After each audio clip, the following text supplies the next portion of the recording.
నమస్తే welcome to story board. Jagan కేసులో bail ఇప్పట్లో రాదని తేలిపోయింది. మరిప్పుడు Jagan case ఏమవ్వబోతోంది?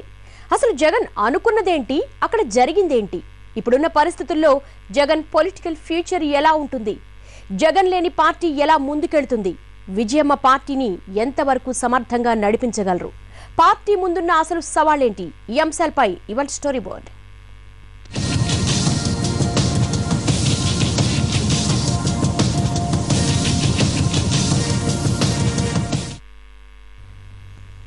Jagan bail petition ప్రతిసారి ఎందుకు ఫెయిల్ అవుతోంది?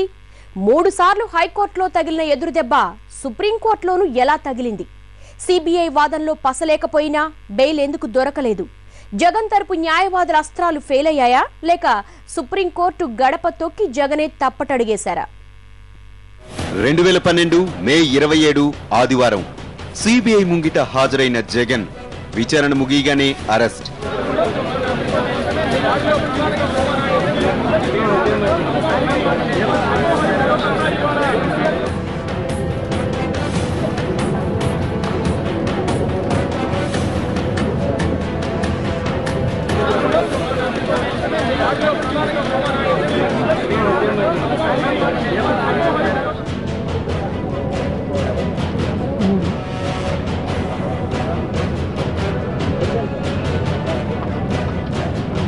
అప్పట్నుంచి 133 రోజులుగా జగన్ జైల్లోనే ఉన్నారు. ఈ 4 నెలల్లో జగన్ తరపు లాయర్లు 3 సార్లు బెయిల్ కోసం విశ్వప్రయత్నాలు చేశారు. 3 సార్లు రాష్ట్ర హైకోర్టులో చుక్కెదురు కావడంతో ఈసారి ఏకంగా సుప్రీంకోర్టును ఆశ్రయించారు.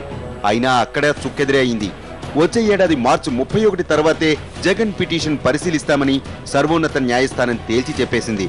దీంతో మరో 5 నెలలు జగన్ చెంచల్గూడలో ఉండాల్సిన పరిస్థితి ఏర్పడింది.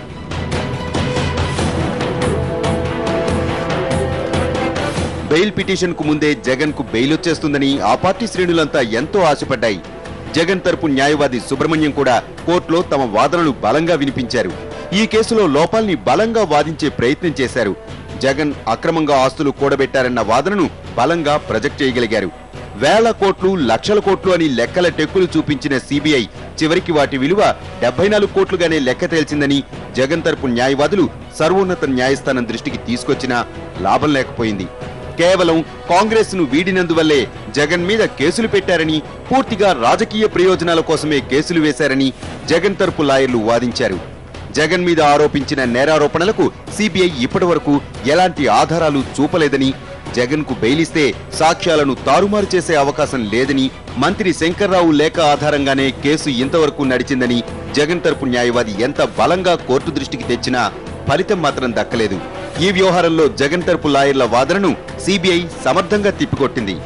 ఒక కేసులో ముందర ఒక క్రిమినల్కు ముందర 2 విషయాలు ఉన్నాయి. ఫస్ట్, ఎవరైనా నేరారోపణ చేయబడితే అతను నేరం రుజువై శిక్ష పడేదాకా అమాయకుడు అనే ప్రిజంప్షను క్రిమినల్ లాలో ఉంది.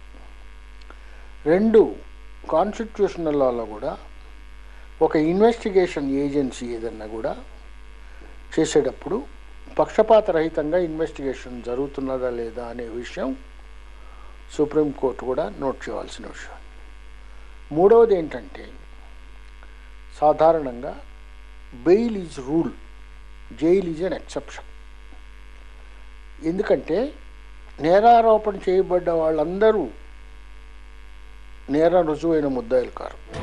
జగన్ కేసులో ఆస్తుల అటాచ్మెంట్ కు ఈడీ అనుమతించిన మరుసటి రోజునే ఇలా సుప్రీంకోర్టు కూడా బెయిల్ నిరాకరించింది. ప్రస్తుతం సిబిఐ నమోదు చేసిన ఛార్జ్షీట్ మీద మాత్రమే విచారణ నడుస్తోంది.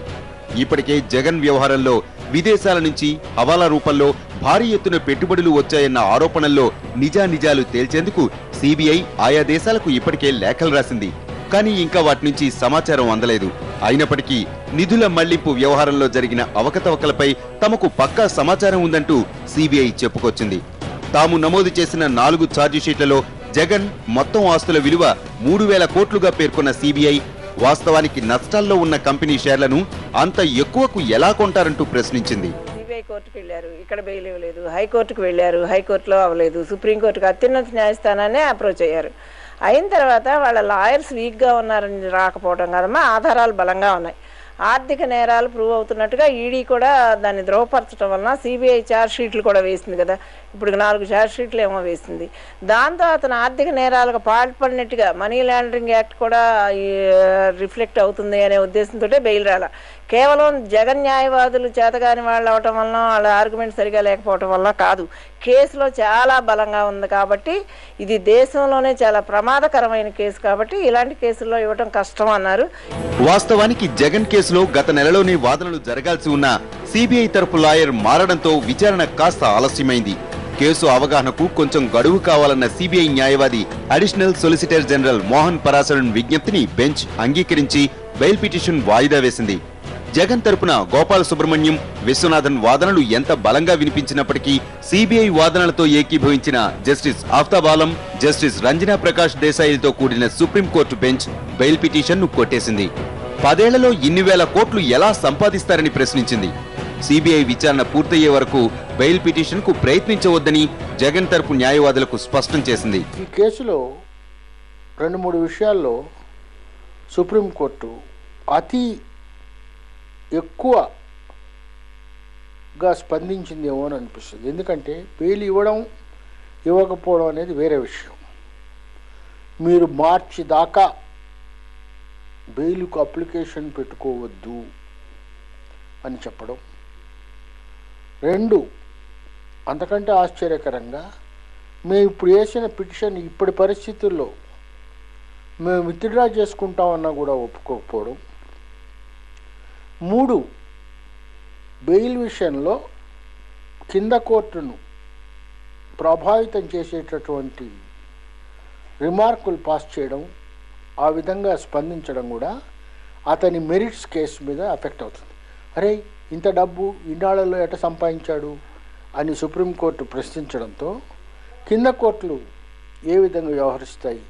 సుప్రీంకోర్టు బెయిల్కు నో అన్నా మొత్తంగా ఈసారి కేసులో జగన్ కు కొంత లాభం జరిగిందని చెప్పుకోవాలి.